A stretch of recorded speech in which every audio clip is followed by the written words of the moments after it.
میں ہوں اویس غوری اور میرے ساتھ اس وقت موجود ہیں سینئر صحافی بلال غوری صاحب.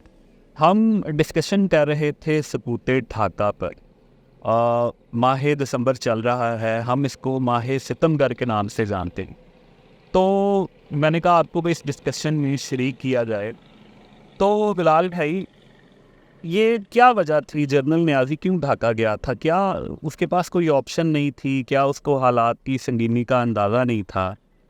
یا وہ کوئی اپنے سینسز میں نہیں تھا؟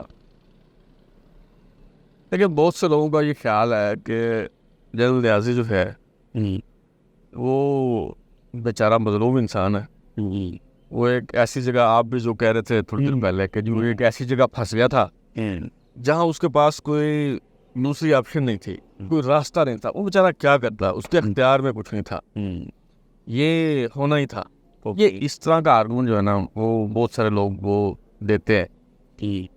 لیکن میرا خیال ہے کہ جنرل نیازی جو ہے وہ بہت بڑا چے تھا. اب یہاں پہ آپ بیف لگانا چاہیں تو لگا لیں. چے کے اوپر کیا بیف لگانی ہے؟ ٹھیک ہے, میرا تو ایسے دل کرتا ہے کہ آج یہ تمام آداب کو بالائے طاق رکھتے ہوئے اسی طرح ہی ڈسکشن جو ہے وہ کی جائے. اوکے. تو میرے خیال میں تو ایک نہایت گھامڑ اور احمق قسم کا انسان تھا. یعنی بہادری اور بے وقوفی میں نا بڑا مینوٹ سا ڈفرینس ہوتا ہے. وہ اپنے آپ کو ٹائیگر کہتا تھا, بہادر سمجھتا تھا. ساری زندگی اسے یہ قلق رہا, ششوا رہا, گلا رہا کہ جی وہ کہتا تھا جی مجھے طارق بن زیاد اور محمد بن قاسم کے کیلیبر کا میں جنرل ہوں. میری قدر نہیں کی گئی. اچھا, پہلی بات تو یہ ہے کہ جب اس کو اپریل 1971 میں کمانڈر ایسٹرن کمانڈ تعینات کیا جا رہا تھا تو اس وقت کئی لوگ یہ بھاری پتھر اٹھانے سے انکار کر چکے تھے. سچ ایز وہ میرے خیال میں لیفٹیننٹ جنرل شیر بہادر جو جنرل نیازی کی طرح ملٹری کراس کا ایوارڈ انگریزوں سے لیا ہوا تھا, وہ بھی میں خود کو بڑا بہادر سمجھتے تھے. تو اس وقت کے جو D G I S P R ہیں بریگیڈیئر ایئر صدیقی, انہوں نے لکھا ہے کہ جی ان سمیت کو 3 جنرلوں نے انکار کر دیا یہ پوسٹ لینے سے.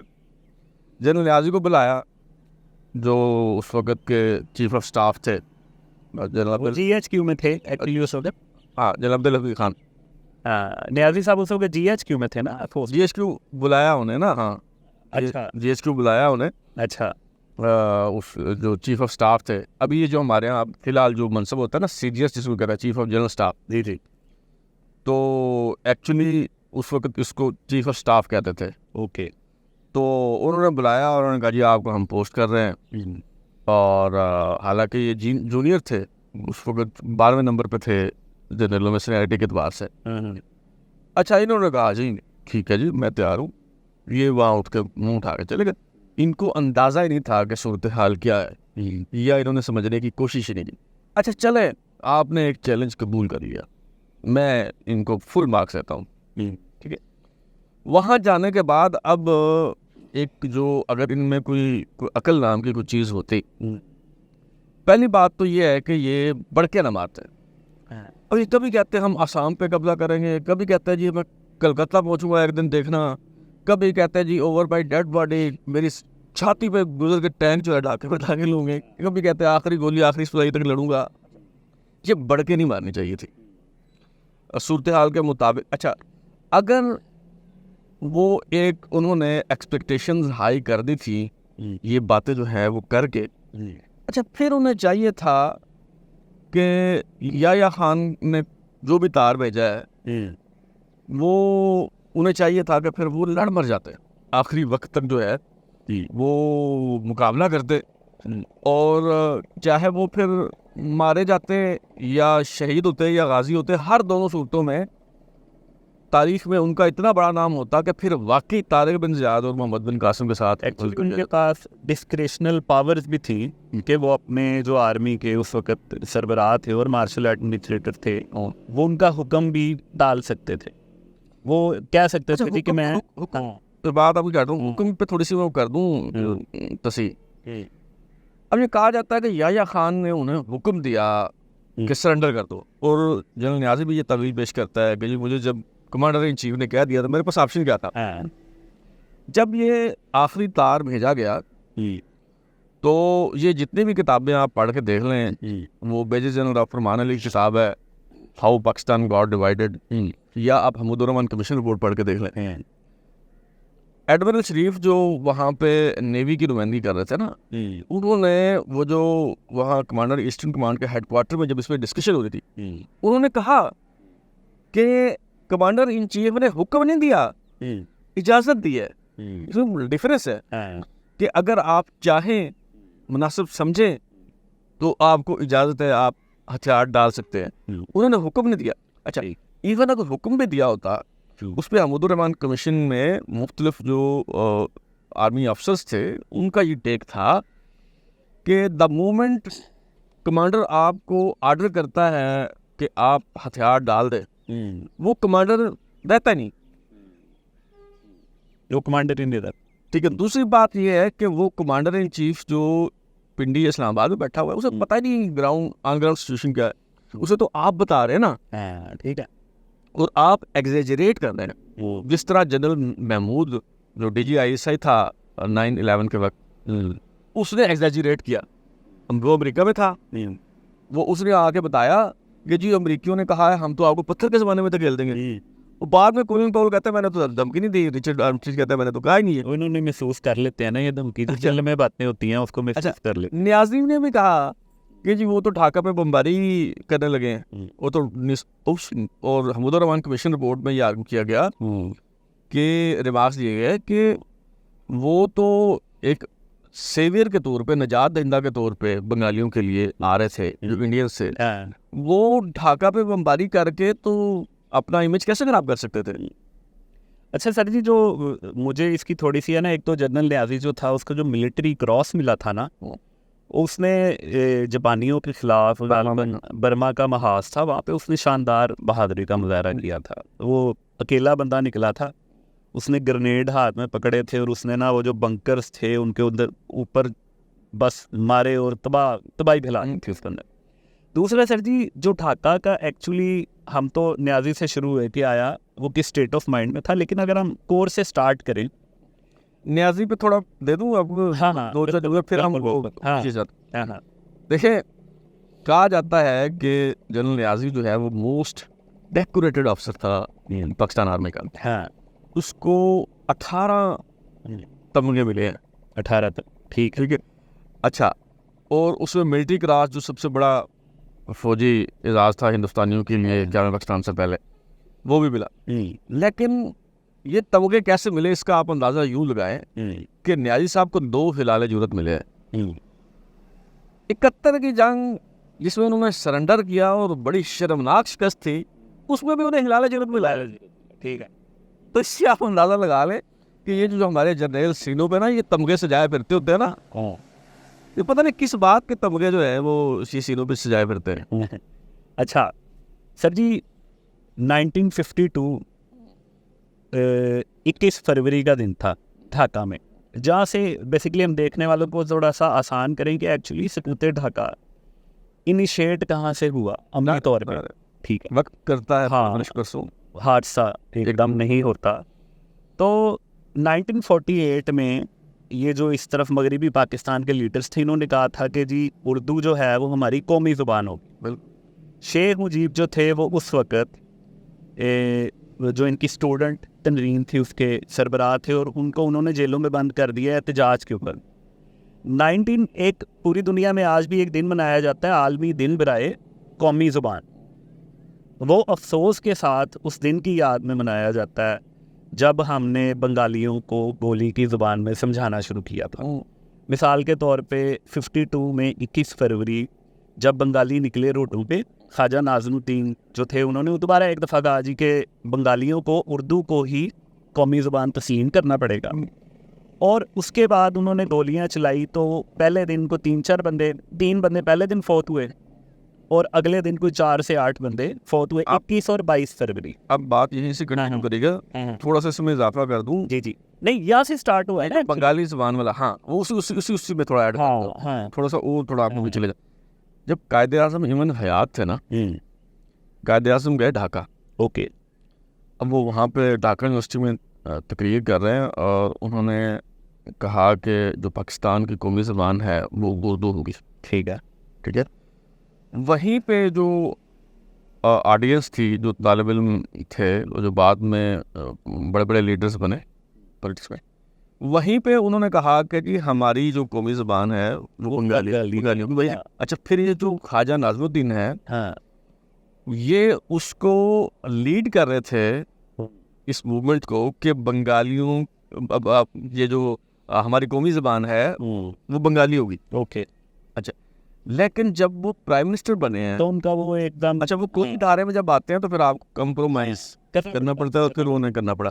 تو یہ آپ درست کہہ رہے ہیں کہ یہ کام جو ہے یہ وہاں سے شروع ہوا. ہاں، وہاں سے شروع ہوا. اور اس کی وجہ بھی یہ تھی کہ تھوڑا سا اور اس میں ایڈ کر دوں کہ بنگالی جو ہے سر جی، ان کا بڑا ایک رچ کلچر ہے. جب پاکستان بنا ہے تو آپ جتنی قومیت کی اگر بات کریں، ویسے تو پاکستان میں لیکن ایک عنصر ہوتا ہے قومیت کا، ہر ملک میں ہوتا ہے. تو بنگالیوں کا کلچر، ان کی میوزک، اور وہ پڑھے لکھے بہت زیادہ فوکس کرتے ہیں فیملیز میں، اپنی فیملیز کو پڑھانے میں. تو وہ ایکچولی یہ مطالبہ کر رہے تھے کہ ہم اپنے کلچر پہ، اپنی زبان پہ فخر کرتے ہیں اور ہم اس کو ساتھ لے کے چلیں گے. جیسے شیخ مجیب نے اپنے اسٹوڈنٹ لیڈری کے دنوں میں کہا تھا جی کہ آپ مشرقی پاکستان کو مشرقی بنگال کہا کریں. تو اگر آپ اس کو غداری کہیں گے تو یہ غداری نہیں تھی، لیکن یہاں کے جو لوگ تھے انہوں نے وہاں سے اس کو لنک کرنا شروع کر دیا غداری کے ساتھ، کہ جو بندہ بھی اپنے حقوق مانگے پاکستان کے اندر، آپ اس کو غدار کہہ کے ایک دم سرٹیفکیٹ دیں اور اس کو آپ قومی دھارے سے نکال کے سائڈ پہ کھڑا کر دیں، اس کو نشانہ بنا لیں. اور پھر آپ اچھا، یہاں سے سر جب کہانی شروع ہوئی ہے 52 میں انہوں نے مار دیے، پھر احتجاج شروع ہو گئے. ٹھیک ہے. اس میں پھر ایوب کا بھی تو کردار ہوگا نا کوئی.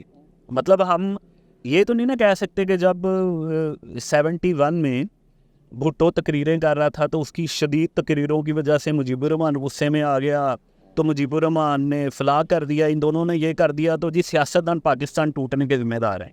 وہ پہلا واقعہ تو ہو گیا، اپنے بنگالیوں کی آواز کو گولی سے دبانا شروع کر دیا. تو اس کے بعد بھی تو یہ سلسلہ چلا ہوگا نا. اس کے بعد پھر ایوب کے مارشل اللہ نے اس میں ہائپ کریٹ کر دی. ایسے ہی ہے. دیکھیں، میں تو کہتا ہوں کہ آپ نے کہا کہ ایوب خان بھی تو ذمہ دار ہے، میں تو کہتا ہوں ایوب خان ہی ذمہ دار ہے. ہاں ٹھیک ہے. اچھا، وہ اس کو میں تھوڑی اس کی وضاحت کرتا ہوں. لیکن وہ جو آپ نے کہی نا کہ اس کو شیخ مجیب کہتا تھا کہ ان کو مشرقی پاکستان کی بجائے آپ مشرقی بنگال گئے. اچھا، اب یہ ایسی ہے جیسے خیبر پختونخوا کے لوگ جو ہیں، اب وہ صوبے کا نام تھا شمال مغربی سرحدی صوبہ. ٹھیک ہے. اب وہ ان کا دیرینہ مطالبہ تھا کہ بھئی یہ کوئی نام نہیں ہے سرحد. ٹھیک ہے، ہمارے صوبے کا کوئی نام ہونا چاہیے. اب انہوں نے اپنی مرضی سے اس کا نام رکھ لیا ہے خیبر پختونخوا. کیا حرج ہے؟ ان کا رائٹ ہے سر. اسی طرح جو زبان کا، اس سے پاکستان کی قومی کو کوئی مسئلہ نہیں پڑتا. اچھا، یعنی جیسے ہمیں اپنے بچوں کا نام رکھنے کا حق ہے. بالکل ایسے. ٹھیک ہے. تو یار کسی علاقے کے لوگ اگر اپنے علاقے کا نام بدلنا چاہتے ہیں، اپنی مرضی کا نام رکھنا چاہتے ہیں، تو وہ رکھ سکتے ہیں. اپنی مرضی کی زبان بولنا چاہتے ہیں، یار کیا مسئلہ ہے؟ ابھی ایسے سندھ کے لوگ جو ہیں انہیں سندھی زبان سے لگاؤ ہے، پنجاب کے لوگ جو ہیں وہ انہیں پنجابی اچھی لگتی ہے، کے پی کے لوگ پشتو بولتے ہیں. تو اس میں کیا مذائقہ کیا ہے؟ اچھا چلیں اس کو تھوڑا سا ایوب کے دور کو تھوڑا سا کرتے ہیں نا، خلاصہ اس کا کرتے ہیں. اس کے اندر کیا امپیکٹ؟ تو کہنے کا مطلب یہ ہے کہ آپ اگر اس وقت یہ مان لیتے کہ کوئی حرج نہیں، اردو بھی ہماری قومی زبان ہے اور بنگالی بھی، دو قومی زبانیں، کیا فرق پڑ جاتا؟ ٹھیک ہے، کوئی حرج نہیں. بالکل ایسے. اچھا، کام وہیں سے خراب ہوا. اب اس کو ہم کرتے ہیں فاسٹ فارورڈ. ہاں، تھوڑا سا ایوب کو گزارے آ جاتے ہیں ایوب خان. ٹھیک ہے. اصل میں ایوب خان کا جو دور تھا، جس کو ہم بدقسمتی سے ہمارے ہاں کچھ لوگ کہتے ہیں کہ ترقی اور خوشحالی کا دور تھا. جی صنعتی ترقی ہوئی، ڈیم بنے، فلاں ہوا، ڈمکام ہوا. وہی ترقی، نام نہاد ترقی، پاکستان ٹوٹنے کا سبب بنی. کیوں؟ جیسے ابھی جنوبی پنجاب کے لوگ کہتے ہیں کہ ہم تخت لاہور کے قیدی ہیں، کیونکہ وہ جب آ کے دیکھتے ہیں لاہور میں کہ یہاں سڑکیں بھی دھوئی جا رہی ہیں اور ہمیں پینے کا پانی بھی دستیاب نہیں ہے، اور وہاں جانور اور انسان ایک گھاٹ سے پانی پینے پہ مجبور ہیں. جب وہ دیکھتے ہیں کہ جی یہاں تو پورے جنوبی پنجاب کے لیے نشتر ہاسپٹل ایک سی بڑا ہاسپٹل ہے، اور لاہور میں اس جیسے 20 ہاسپٹلز ہیں. تو یہ سب کچھ جب وہ دیکھتے ہیں تو وہ احساس محرومی کا شکار ہوتے ہیں. تو اسی طرح یہ جو ترقی ہوئی نام نہاد، وہ اصل میں پنجاب کو جو ترقی دی گئی تو اس پہ بنگالیوں میں یہ احساس سے محرومی پیدا ہوا، اور جس پہ بعد میں چل کے شیخ مجیب نے کہا کہ مجھے اسلام آباد کی سڑکوں سے پٹ سل کی بو آتی ہے. ٹھیک ہے، کہ اس کا مطلب یہ تھا کہ جی ہمارے وسائل یہاں پہ خرچ ہو رہے ہیں. تو میں یہ سمجھتا ہوں کہ ایوب خان جو ہے اس کا دور جو تھا وہ سب سے بڑا ایک اس کا ایلیمنٹ یہ تھا کہ انہوں نے جو ترقی ہو رہی تھی اس ترقی کی رفتار میں مغربی پاکستان کے لوگوں کو، بنگالیوں کو شامل نہیں کیا، بالکل. اور وہاں کے جو قدرتی وسائل تھے ان سے جو بھی فائدہ ہو رہا تھا وہ انہوں نے دینا شروع کر دیا اس طرف. تو اس کے بعد پھر یہ جو شیخ مجیب ہے یہ تھرو آؤٹ ایوب خان کے دور میں جیلوں میں رہا، تھرو آؤٹ. فاطمہ جناب کا ساتھ دیا. یہ جس طرح آج کل ہم دیکھتے ہیں نا پی ٹی آئی کے لوگ نکلتے ہیں اور جیل کے بعد کمپیریزن بنتا نہیں ویسے، بہت ہی آڈ بکواس بتا رہا ہے، لیکن جب یہ باہر نکلتے ہیں ان کو دروازے سے دوبارہ پکڑ لیتے ہیں. تو شیخ مجیب تو 3.5 سال کی قید ایوب کے دور میں کاٹ کے باہر نکلا تو گیٹ سے اس کو دوبارہ اندر ڈال دیا. ٹھیک ہے، اور اس کے بعد جب 4 سالہ ایوب کا مارشل لا انہوں نے ختم کیا، خود ساختہ ختم کیا، اور ایکچولی تو وہ اپنی پوری پاور کے ساتھ تھا موجود. تو جب انہوں نے ختم کیا اس کے بعد سر ہم آتے ہیں شیخ مجیب کے 6 نکات کے اوپر. کیا شیخ مجیب کے جو 6 نکات تھے وہ غداری تھی لگتا ہے آپ کو؟ دیکھیں وہ صرف آٹونومی چاہ رہے تھے، خود مختاری چاہ رہے تھے. ایک وہ یہ مطالبہ کر رہے تھے کہ جو مغربی پاکستان کا زر مبادلہ ہے وہ وہاں پہ رہے، ٹھیک ہے، جو اس کے وسائل ہیں وہ وہاں پہ رہے، ادھر سے پیسہ ادھر نہ آئے، ادھر سے پیسہ ادھر نہ جائے. ٹھیک ہے فی الحال. اور اس کے بعد آپ یہ دیکھ لیں کہ آنے والے وقت میں کیسی اوکیزن بنتی ہے. اب اس کے اوپر پھر یہ کوئی حتمی چیز نہیں تھی، لیکن انہوں نے بنگالیوں کے حقوق کے لیے دوسرا انہوں نے کیا مطالبہ کیا تھا؟ علیحدہ فوج. اچھا اس کی ہم وہ ظاہر ڈیٹیل میں جائیں گے تو بات بڑی لمبی ہو جائے گی. ٹھیک ہے. مختصر یہ ہے کہ یہ جو 6 نکات ان میں قابل اعتراض کیا تھا سب سے بڑا جو جس پہ ہنگامہ ہو گیا وہ قابل اعتراض جو ہے وہ میں آپ کو بتاتا ہوں. ہاں دیکھیں یہ 6 نکات ہیں مجیب کے، اس سے بات ہو سکتی ہے، ہو سکتی تھی. اس میں کون سی چیز جو ہے وہ پرابلمیٹک ہے، ٹھیک ہے، اس کو جو ہے وہ مینس کر لیں. کیونکہ جب ٹیبل ٹاک ہوتی ہے نا، کچھ لوگ کچھ دو کے بنیاد پہ فیصلہ ہوتا ہے. ٹھیک ہے، دونوں فریق جو ہے نا وہ ایکسٹریم پوائنٹ آف ویو کے ساتھ آتے ہیں نا، ادھر تو انہیں پتا ہوتا ہے کہ جب ٹیبل میں بیٹھیں گے تو وہاں بارگین ہوگی. تو ایسا نہیں تھا کہ اگر بات ہوتی تو شیخ مجیب جو ہے وہ 6 نکات پہ ڈٹا ہی رہتا. ٹھیک ہے، تو اس میں سے وہ تو اپنے 70s کے جو 1970 کے الیکشن تھے اس نے اس میں 6 نکات کا نام بھی نہیں لیا تھا. ٹھیک ہے، اپنی الیکشن کیمپین میں. لیکن میں جو آپ کو جس طرف لانا چاہ رہا ہوں، دیکھنے والوں کو بتانا چاہ رہا ہوں جو جس کی وجہ سے یعنی مسائل پیدا ہوئے، یہ 70 کے الیکشن کے بعد کی بات ہے. ٹھیک ہے، یحییٰ خان جو ہے وہ جاتے ہیں ڈھاکہ شیخ مجیب سے مذاکرات کرنے کے لیے. ٹھیک ہے. اب وہ شیخ مجیب صاحب آ رہے ہیں مذاکرات کے لیے تھوڑی دیر میں. ٹھیک ہے، یحییٰ خان پوچھتے ہیں اپنے سٹاف سے یار وہ کیا ہے یار وہ 6 نکات بتا کسی کو. اچھا وہ ہر کوئی ایک دوسرے کا منہ دیکھنے لگتا ہے. اچھا وہ کہتا ہے وہ کوئی کاپی ہے اس کی.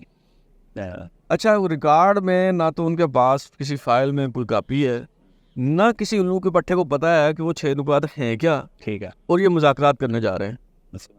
ٹھیک ہے، ان کی غیر سنجیدگی کا یہ عالم. اچھا یہ تو اس طرح کی غیر سنجیدگی سے آپ ڈیل کریں گے. ٹھیک ہے، اور اس کا نتیجہ یہ نہیں. اچھا اس نے 6 نکات دیے، اس کو انہوں نے جیل میں بند کر دیا. ٹھیک ہے، اس کے اوپر بات کرنا تو دور کی بات ہے کیونکہ رویہ آپ بتا رہے ہیں. ٹھیک ہے، اس کے بعد انہوں نے اس کے اوپر بغاوت کا الزام لگا دیا جس کا مقدمہ انہوں نے فوجی عدالت میں چلایا شیخ مجیب کے اوپر. دیٹ واز کالڈ اگرتلا سازش کیس، بہت مشہور کیس ہے. ٹھیک ہے، اب اگرتلا سازش کیس ایکچولی وہ دوسرا کی پوائنٹ تھا میری نظر میں، جہاں پہ آ کے یہ جو پاکستان ٹوٹنے کا وہ ایک رفتار تھی وہ